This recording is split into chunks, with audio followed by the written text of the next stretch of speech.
In the gospel lesson today, you hear of Jesus trying to retreat from the crowds and get away for what I can only assume is possibly some time alone, to recharge. He wanted no one to know where he was. It feels as if Jesus was constantly watched by crowds of people.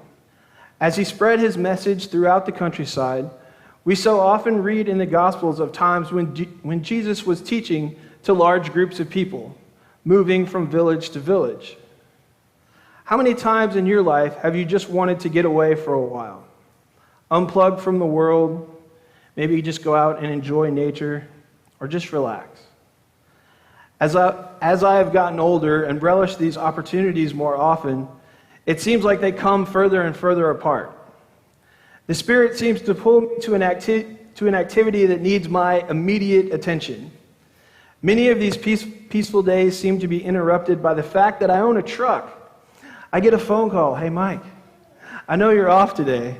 Why don't you come help me move this very large, heavy object?" Maybe I should just simply sell my truck. Something to consider. As we read earlier, Jesus was unable to keep hidden. A Gentile woman sought him out, and it says that her daughter had an unclean spirit, and she was looking for Jesus to cast the demon out of her child. What impressed me was that this woman was willing to do whatever she had to do for the sake of her child. She went and found this man that she had heard had been healing people, and even though she was not a Jew, she was willing to beg and plead with Jesus to help her daughter. She bowed down before Jesus' feet and pleaded with him to cast the demon out. She was willing to endure whatever humiliation or shame that would befall her. A parent or guardian's love and devotion is a wonderful thing to witness. I know many a parent that would do anything to help their child, to ease their suffering just a little bit. Over the years, working with so many young people here at APLC, I have seen so many awesome parents that are willing to give so much of themselves for the well-being of their children. So many parents want better opportunities for their children than they had growing up, whether that means better schools, shelter, or just more opportunities for them as they grow. After reading the first part of this gospel, I could not help but think of my own family. My parents gave up so many opportunities for themselves for the sake of my sister and I. They wanted their children to be able to pursue any of the interests that we had growing up. My mom and dad attended countless band concerts, football games, baseball games, choir concerts, theater practices, you name it. They were at everything.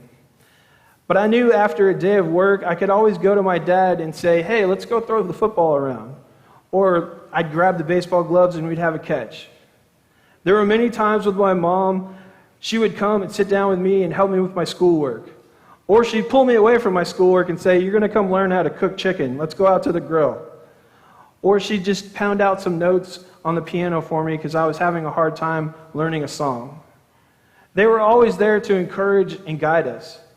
We were able to travel on so many church youth trips from South Dakota to Colorado to countless summer camps here in Texas.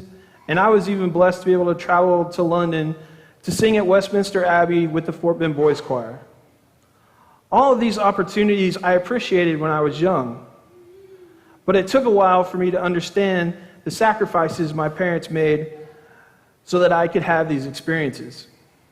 At the end of the day, I simply knew I was loved by my parents, but I'm sure at times this was not easy for them, especially in those rebellious teenage years, being the parent of a very mouthy child, me. When young people believe that they pretty much know everything and the parents just don't get it. Yes, believe it or not, I had some of those years. And I'm pretty sure, even now, if you ask my parents, they would still say they are parents of a mouthy child.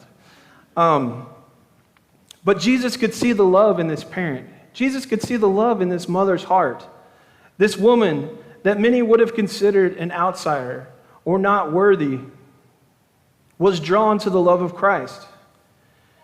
She is simply asking for some table scraps of God's love and grace for her child. In response to the love and faith Jesus could see in this woman, he says, "You may go. The demon has left your daughter." Jesus heard her prayer and healed her daughter. In the second part of the reading, Jesus is brought to a Jewish man that has a speech impediment and cannot hear. Jesus pulled this man aside in private, and he touched his ears and he touched his tongue, and the man was healed. He could hear clearly and speak with no problems. And even though Jesus orders them to tell no one, people went out and proclaimed the good news of the Lord. The people were astounded beyond all measure, the gospel says. The proof that many people throughout time have proclaimed God's message of love is that we are here today, spreading the good news here at APLC. Many people much smarter than me have suggested that Jesus' heart was possibly opened by his interaction with the Syrophoenician woman, coming to realize that God's grace and love was not merely for Jewish people, but for all of us. Jesus helped both Gentile and Jew in this reading, indicating that we all deserve a seat at the table. The righteous and the unrighteous, young and old, popular and unpopular, saint and sinner. There is no need for us to fight over scraps if our hearts and minds are open to the love and grace of God and each other. A very simple message, but not always the easiest to carry out. In the real world, in our everyday interactions with people, I believe if we lived by a couple of our church mottos, this world would be so much more of an understanding and forgiving place. If we took with us into the world a place of grace where all are welcome, it would be so much easier to seek God and serve others. Simple, right? But not always easy. As I illustrated in the children's sermon, it's hard to look at someone and know their heart, to know if they're a Christian. But as Christians, each and every one of us can be a place of grace out there in the world, showing God's love to everyone. We are a mirror of God's love and grace, and we need to reflect that into the world. One of my pastors growing up used to say, when you come from a place of love and understanding, the Word shines through you into the world.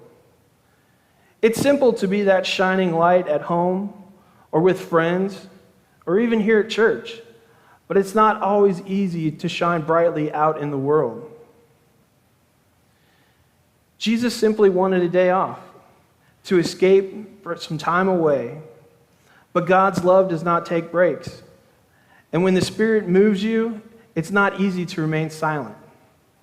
I simply ask you, what is the Spirit calling you to do? Amen.